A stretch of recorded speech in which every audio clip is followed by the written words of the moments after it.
life too little. I've spent over 5 years of research and travel. I've traveled to his home in Hyde Park, New York, and walked where he had walked. I saw the bed where he was born. I saw the Hudson River that flowed behind his home. I saw the Hemlock Hedge Rose Garden where he'd played as a little boy. I saw the first presidential library right there on his property. And again, I traveled to Warm Springs, Georgia, and walked where he had once traveled. I saw the chair where he had his stroke. I saw the bed where he died. I saw the unfinished portrait still resting on the easel, not a brushstroke has been added.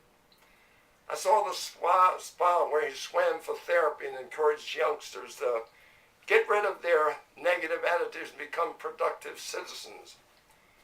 I then went on to the Wright-Patterson Air Force Base in Dayton, Ohio, and through special dispensation of what I do, boarded the Sacred Cow, the first plane ever built especially for a president.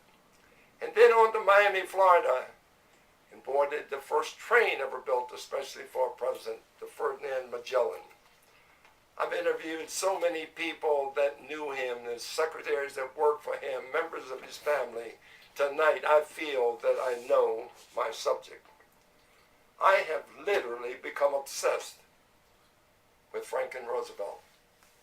Well, not because he was a Democrat, not because he was the only man ever to be promoted to the highest post in the land, who could neither walk nor stand unassisted, not because he was the only man ever to be elected to serve 4 terms, but solely because we are alike in so many different ways. I'm not here this morning to endorse his politics, but I want to give an interesting, accurate account of a man I believe to be the most interesting president this country has ever had.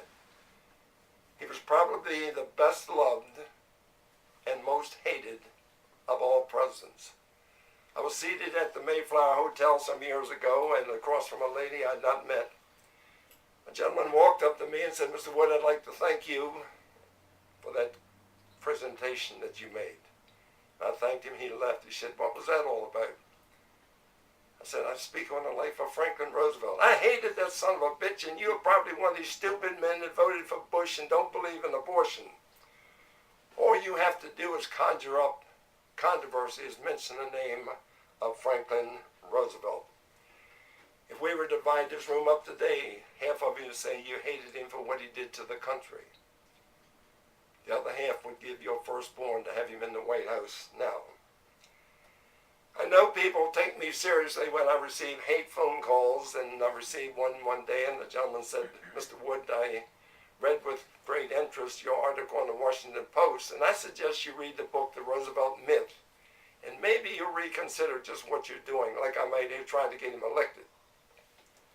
I came back to the museum and looked at the library, found the book, The Roosevelt Myth, opened the first page, said Roosevelt was a communist, sold a river down, and I don't read anything that's all negative. The man did not walk on water, but he certainly did some things right. I want to share with you some of the parallels with Roosevelt and myself. First of all, he started out in the insurance business. I started in the insurance business.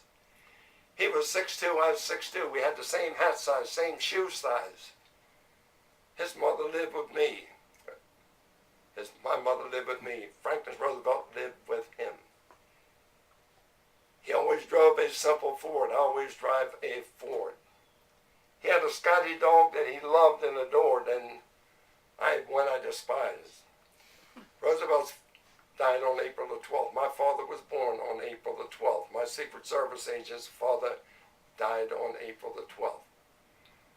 Roosevelt was born on the 30th of the month. I was born on the 30th of the month. He was 59 when he gave his Declaration of War speech.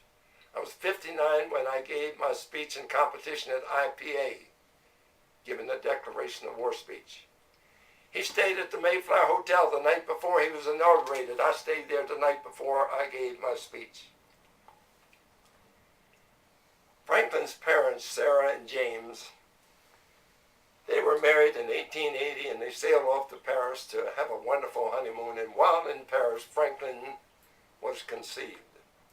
They returned home the following year, and giving birth to Franklin was the single most noteworthy accomplishment of Sarah's life. After that, she rested. but she had nothing else to do physically with her husband for the remaining 18 years of their marriage. Well, she was a good wife in every other way, but her passion and compassion were reserved for Franklin. His parents had hoped he'd grow up to be another Hudson Valley aristocrat, being a member of the Junior Chamber of Commerce, the Chamber of Commerce, possibly becoming vestryman of his church. But Franklin, after his polio, came down to the downtrodden and poor to better understand the plight of the average American. Franklin was taught at home by a succession of tutors for the first 14 years of his life, and then he attended Groton Preparatory School. 1900, he started with Harvard. That same year, he mustered all the charm and charisma